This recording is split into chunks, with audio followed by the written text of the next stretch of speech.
The rain had not stopped for 3 days. The streets of the old town were empty, painted in gray by clouds that hung heavy like a weight on the sky. At the very edge of town stood a man, frail, hunched, and almost forgotten by the world.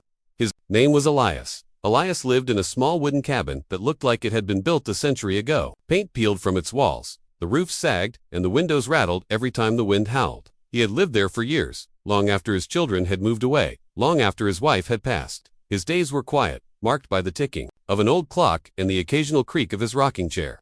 Loneliness had become his shadow. But that stormy night changed everything. As Elias struggled to chop wood in the pouring rain, he heard its soft cries, desperate, almost drowned by thunder. At first, he thought the storm was playing tricks on his ears. But then the sound came again, a whimper, a plea. Elias followed it, limping toward the broken fence that bordered his land. And there, shivering under a crooked tree, were 3 stray dogs. They were in terrible shape. Their fur was matted, their ribs visible beneath thin skin, and their eyes wide, frightened. Yet begging told a story of hunger and abandonment. Most men might have walked away. After all, Elias barely had enough for himself. His pantry was nearly empty, and the pension he received each month barely stretched to cover his medicine. But Elias he couldn't turn away. "Come here," he whispered, kneeling despite the ache in his knees. The dogs hesitated, ears pinned back, uncertain whether this human was a threat. But Elias didn't rush. He simply held out his trembling hand. After a long, silent moment, the smallest of the 3, a brown pup with a scar over one eye, took a cautious step forward, then another. Then finally, he pressed his wet nose into Elias's palm. That was the beginning. Elias carried the pups inside, one by one, ignoring the way his back protested. He dried them with old towels, gave them the last of his bread soaked in warm milk, and placed them by the fire. For the first time in years, his cabin didn't feel empty. He named them Bramble, Ash, and Willow. Days turned into weeks, and weeks into months. The dogs grew strong under Elias's care. Bramble, the largest, was bold and protective. Ash, lean and sharp-eyed, was cautious but loyal.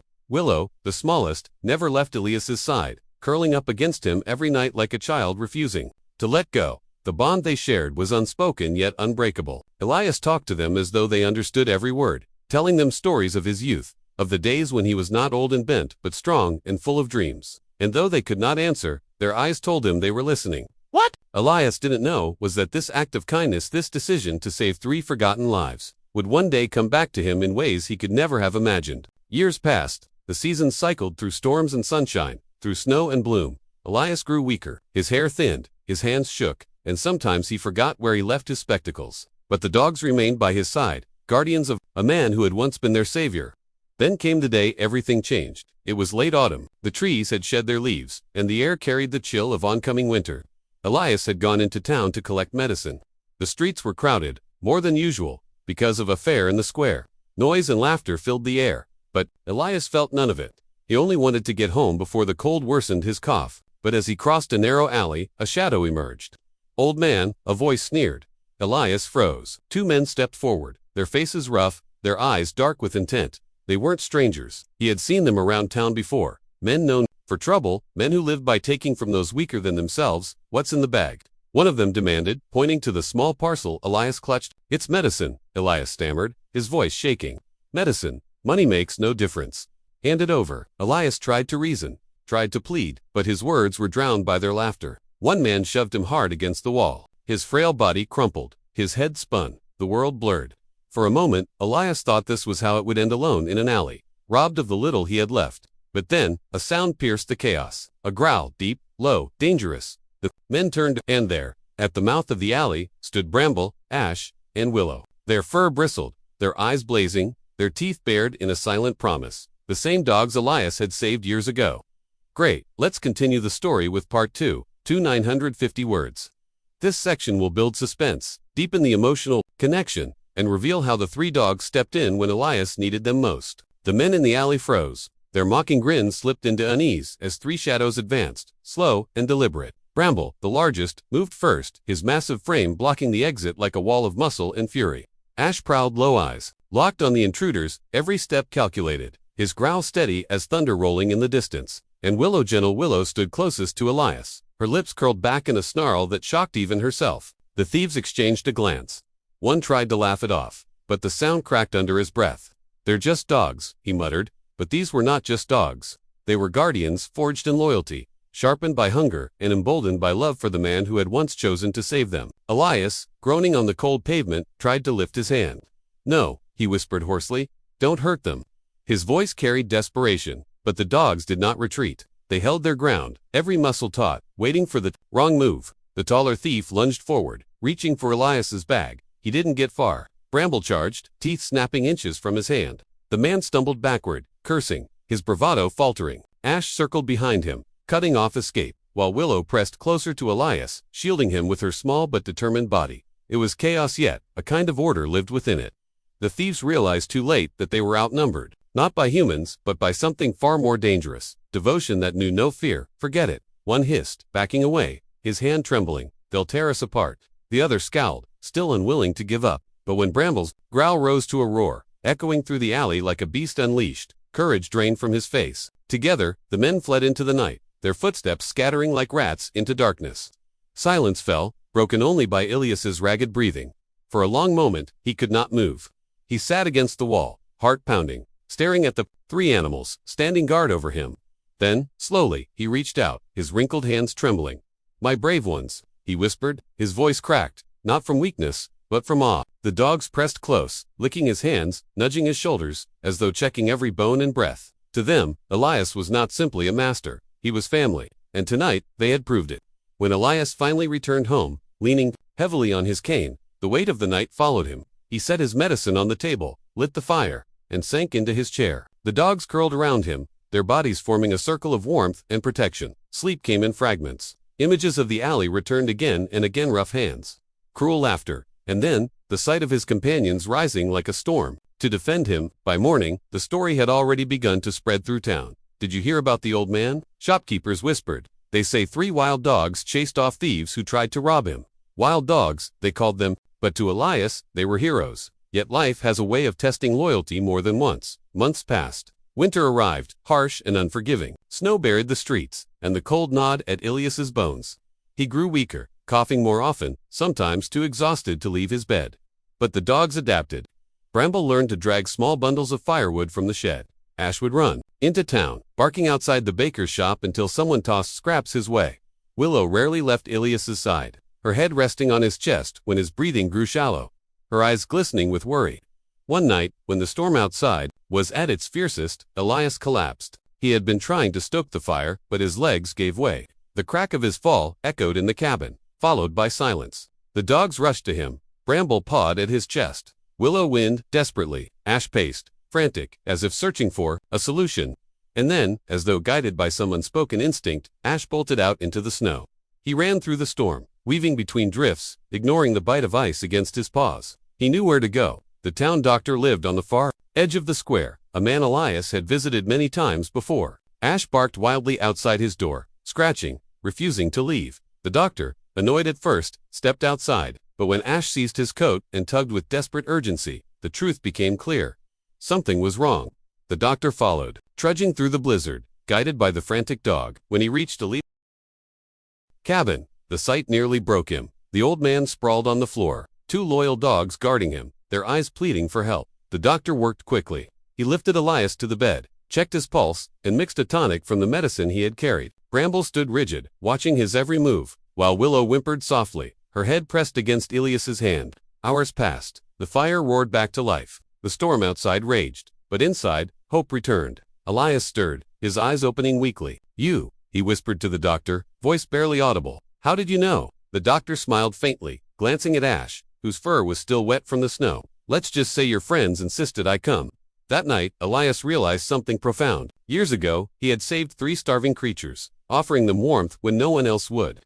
He thought he had given them life, but in truth, they had given him far more. They had given him protection. They had given him companionship. And now, they had given him another chance at life. Yet fate still had one more test in store, because loyalty, like love, is proven not once, but again and again. And the day would come when Bramble, Ash, and Willow would face their greatest challenge, the moment when everything they had shared with Elias would be tested in the fire of sacrifice. Spring returned to the town, painting the streets with blossoms and warm light. Elias, though frailer than ever, managed to walk short distances with his cane. The doctor visited often, always reminding him how lucky he was to have such loyal companions. Neighbors, once dismissive of the eccentric old man with dogs, now greeted him with respect, their eyes softening when they saw Bramble, Ash, and Willow flanking him like guardians. But beneath this fragile peace, trouble brewed. The same thieves who had once tried to rob Elias never forgot the humiliation of being chased away. They had been waiting, watching. Word of Elias's failing health spread through town, and greed poisoned their minds. "The old man won't fight back," they muttered, "and those dogs this time, will deal with them." One late evening, as the sun melted into gold across the hills, Elias dozed in his rocking chair. The cabin was quiet except for the crackle of the fire and the steady breathing of his three companions. Bramble's ears twitched. Ash lifted his head. Willow let out a soft growl. They had sensed it before Elias did. Danger! The door burst open. Two figures stormed in, their boots heavy on the floorboards. The same men, faces hardened by bitterness. One carried a knife, the other a heavy stick.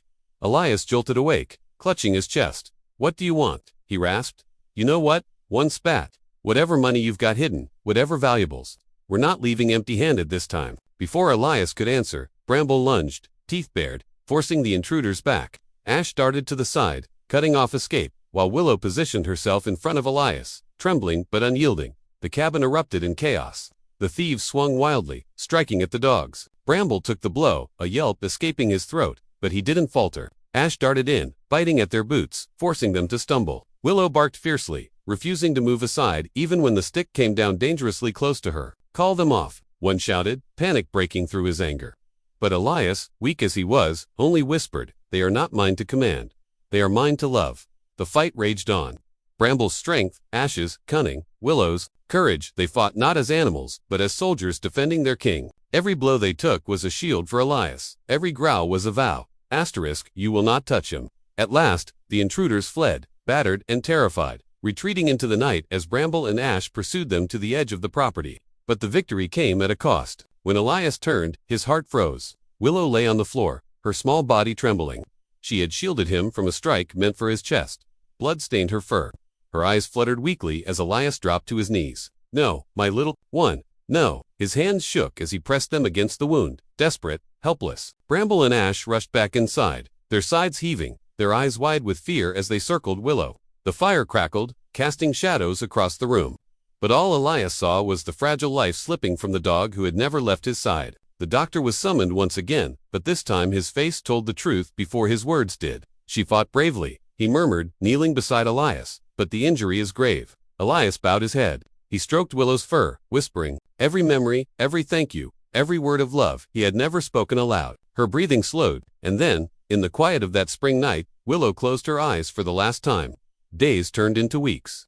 Willow was buried under the old oak tree behind the cabin, her grave marked with wildflowers that Elias planted himself. Each morning, he sat by her resting place, Bramble and Ash beside him, their silence heavy but understanding. People from the town came, some out of sympathy, others out of awe. Word had spread far and wide how 3 stray dogs once saved an old man's life not once, but twice, and how one of them gave her life to protect him. The story moved hearts, softened cynics, and reminded many of something they had forgotten. Kindness never dies, it multiplies. Elias grew weaker with each passing season, but he no longer feared the end. He knew that when his time came, he would not meet it alone. For love like theirs, pure, unselfish, eternal, does not vanish. It lingers, it guides, it waits. One evening, as the sun dipped low and the world turned gold, Elias sat by Willow's grave, Bramble on his right, Ash on his left. He whispered, voice fragile but steady, "You gave me more than I ever gave you. I thought I was saving you. But all along, you were saving me." Tears glistened in his eyes, but a smile curved his lips. It was not sorrow he felt, but gratitude. Gratitude for the night he had chosen to answer 3 desperate cries in the storm. Gratitude for the years of loyalty and love that followed. Gratitude for the truth that echoed in his heart. ***, no act of kindness is ever wasted. It always returns, sometimes in ways we cannot imagine. ***, and as the breeze stirred the branches of the oak tree, Elias could have sworn he heard it, a soft whisper carried by the wind, like the brush of a familiar paw against his hand. Willow, still with him, always with him. This story is not just about an old man and 3 dogs. It is about how love, loyalty, and kindness form bonds stronger than blood. Elias saved 3 forgotten lives, and in return, they gave him safety, hope, and even their final breath.